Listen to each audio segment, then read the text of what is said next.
So I thought, what do we want to talk about that's different, new, and relevant?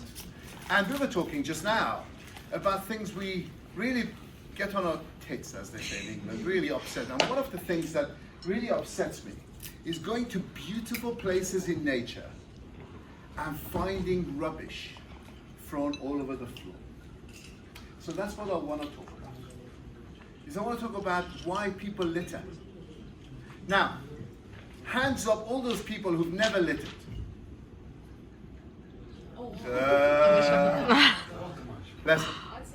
Yeah, good one. Well, I mean, I can say, oh, you know what, I littered, but it was wooden toothpicks, and it was biodegradable apple cores, and whatever. Okay, none of us are angels. But the interesting thing is, why do people litter? At the end of the day, you don't litter your own home. If you're invited as a guest to someone's house, you don't litter there.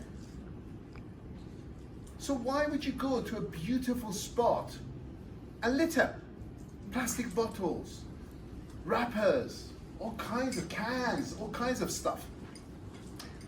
It's really interesting because the mentality of why people litter has been researched. And it's really interesting because that mentality can be compared to other situations, which is relevant to what we're going to move on to talk about. So if you are littering, you say, look, it's already lots of litter on the ground. What's another little piece? I'm not actually changing anything. Oh, everyone's doing it. Why should I be different? If I didn't litter, who'd be paid to come and clean it? Maybe I'm creating jobs. That's the world, unfortunately. That's where we are. People litter, and that's our reality. I'm not going to change the world. I'm not responsible for the world. And that's the internal dialogue of people who do things that morally they're not going to be able to justify. And it's not different to the internal dialogue of the bankers that caused the 2008 meltdown. Why did you lie? Why did you cheat? Why did you tell people to buy assets you knew were not worth anything for personal gain? It's the same dialogue. Hey, it's not my fault, that's the system. That's what I'm set up to do. That's how the bonus system is set up. It's always been done that way. And if I wasn't doing it, someone else would be here who'd be doing it worse. Oh, by the way, forget about me. Have you seen what those guys are doing? It's even worse. All that internal dialogue is designed to justify things you know are not your best self. And why do I bring that up? Because that mentality is directly relevant to the most visible leadership that we see in the world today. Who are the key leaders that everyone's talking about that are in the news every day? Come on, who are they? Trump, JD Vance, Elon Musk, Zelensky, Modi, Erdogan, all of those people. Okay? Now we can talk about, as we always do, the aspects of their leadership which you can learn from. The way they communicate, the way that their followers are, they're sensitive to the needs of their followers. It's not all bad. You can learn good things from people that you don't admire as much as you can learn from people you do admire. So that's where you can all have lessons. But let's look at what success looks like as a leader.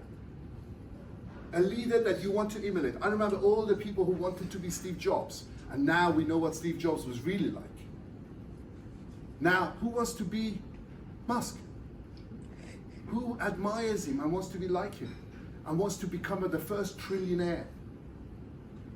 Is that what success looks like? Is that real leadership? All the bullshit that Masoud told us about authenticity, about ethics, about responsible leadership, is that for the weak? Is that for the losers? Are the winners the people who really don't give a shit?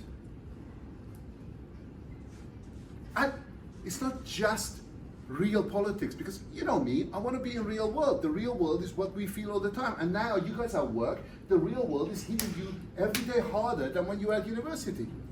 What works?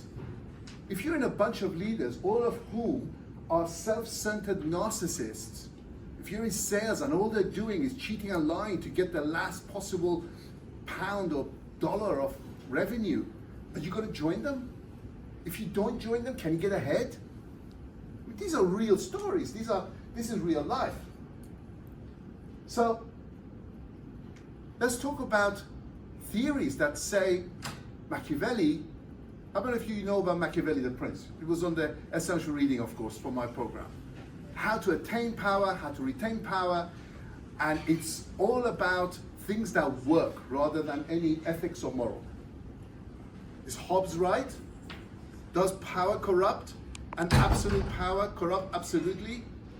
Would all of us, if we were given the same amount of money and power as these people have, be the same people? Would we not be corrupted? Look inside yourself. Can you be corrupted in that way? What about high-minded thinkers like Nietzsche and his idea of Uberman, the Superman, beyond good and evil? So ethics and integrity, is that important for leadership? Now, our module, those of you who took it will have known, say that if you want your followers to have emotional connectivity and trust in the leader, you have to have something they can believe in that's beyond the transactional deal. The transactional deal that says, right, if I win, I'll give you a share of that win, is a great short-term strategy. But for someone to really believe in that leader, and oftentimes in history give their life for that leader in battle or whatever else, you need to believe, whether it's religion, whether it's nationalism, whether it's the character of that leader, you need to trust them and believe in them. What is that? That has to be based on at least the perception of a moral high ground. Something that they can buy into. Because if you only care about power and what power can give you, and might is right, and that's all there is, and forget about all the bullshit of ethics and whatever. I mean, it's everywhere. Even if you play games, who plays Assassin's Creed? What is the Assassin's Creed? What's the Assassin's Creed? Oh, it's everything is permitted. Yeah. Nothing is true, everything is permitted. There you go. Well, there you go. I play games. Yeah. And the same thing with, Alistair Cowling, there's only one rule. Do thy will. And power is what you can get away with. Now, let me be very honest with you again in reality. Even if you are a good person, and you want to do good things, unless you have influence, unless you have power, how can you be kind? How can you be good? So acquiring it is one thing, retaining it and what you do with it, the purpose, is what we're going to talk about. Now, my view is that although biologists will tell you that the meaning of life, all of us lives, is the way nature keeps meat fresh. That's it. There is no meaning. You'll be dust. You'll be gone. One day the sun will go supernova and nothing will matter. Your meaning as a person, and more importantly as a leader, is purely subjective. It's what you give it. It's what you choose to be. Do you choose to be one of the assholes who takes power and self-gratifies like a child with a toy?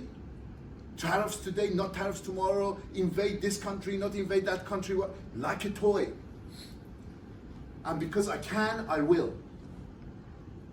Or you want to have a particular purpose. That's the choice you make. Because the problem with human nature, when you're just going for self-gratification, is that any appetite that you feed, that appetite grows. If you are a glutton and you want to eat, you get fatter, you get more hungry. Your body demands you feed it more. If you become rich, you're a millionaire, you want to be a billionaire. You want a billionaire, you want to be the first trillionaire. And it consumes you. And that's unfortunately the nature of particular desires. So to go for, I'm just going to gratify my desires, is not the route to happiness. Again, that's what research shows. You die regretting, like Steve Jobs did. And it's on video, you could watch him regretting. I wish, if I had my life all over again. You know, I have the biggest company in the world, but I will go on camera and say that I want my employees to be in terror from the moment they come to work till the moment they leave. Because they'll be more productive that way. When is enough? What is enough? So what I would like to suggest to you as an alternative is, if you should choose to take a meaning for your endeavors that is bigger than just satisfying your basic needs, that is a meaning that creates an energy that will last beyond your years. If I have touched you in any way and I should die, my memory will be here, my impact will be here. And that whole idea of choosing not to litter is exactly the metaphor we need to think. Now, I'm not saying that you can't beg. The reality of life and where you're going to be is that you need to pick your battles. We used to call that in the final years, we used to say, what's your red line? What is it you won't cross? Yeah, you're in a group, they're doing things that you don't quite approve of. Are you going to resign over all of that? Probably not. Let's be real here. But you need to know what your red lines are. And you need to stand for something, otherwise you stand for nothing. And what is it you stand for? That's something you need to discover. How you discover that is through self-knowledge. Check yourself. Is that who I want to be? How am I feeling about where I am? How would I like to feel about where I am? What is it that matters to me? How can I make it real? I'm not standing here saying, go out there and change the world. That's you know, we expect so much from the new gen. You know, you hear it all the time. You know, the new gen, they're not going to put up with that. They need purpose in their jobs. They need growth. They need development. That's what's important to them. They're different from the older generation, the baby bloomers, who did what they were told and sold their souls for career advancement. The new gen is different. I think that's putting too much pressure on you guys. The world is the world. Am I going to tell you, go out there and change all the leaders that we have and make things better? No. All you have is what you do and how it affects other people.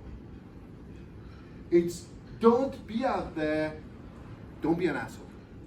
Don't be selfish. Don't do things purely for short-term benefit. Try to bring positive energy to things that you do.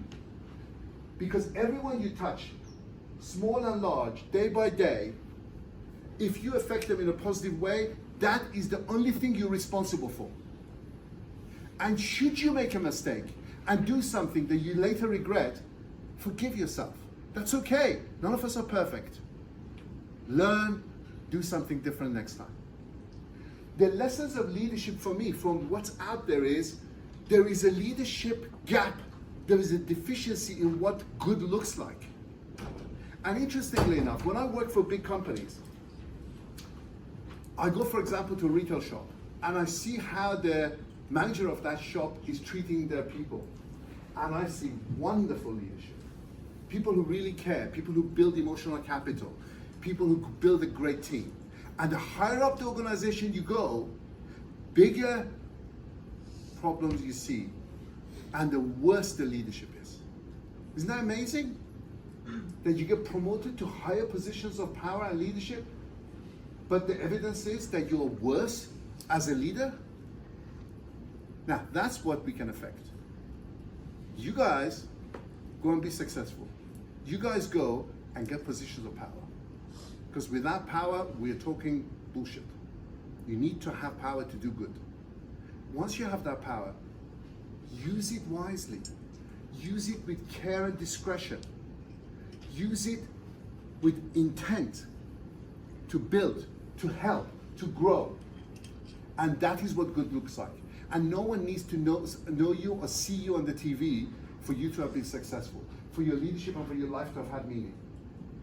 Each one of us are only responsible for what we do ourselves.